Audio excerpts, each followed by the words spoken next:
A wise step to always do before you start embroidering is check to see how big the design is and where it's going to stitch on the hoop. Make sure you're not going to stitch over a pocket or another design or into an area that you were not expecting it to do.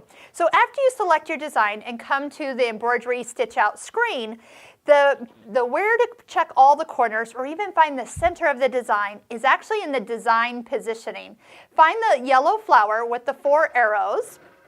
And at this point, if you want to move the design left or right, you can. You can move it up, you can move it down. So usually when I'm bringing a design in, I just let it sit in the middle of the hoop, go to the embroidery step, and then use design positioning to actually find where I want it. So I usually am not moving it around too much when I am just bringing it in. I do it at this point. Touch the toolbox.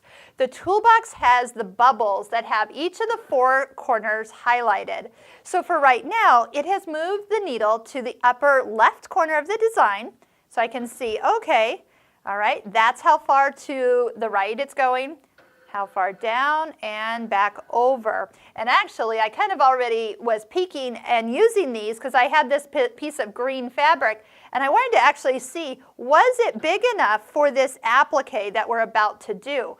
And it is. So now, if I've just made sure that I'm not stitching next to or into the design that I'm next to, I'm good. It's really that easy. So just remember, it kind of hides out in the toolbox. It is not open when you come to the design positioning. You'll need to open it and then roll around all 4 corners. We know exactly where it's going to stitch, so we know we're not going to have any problem whatsoever.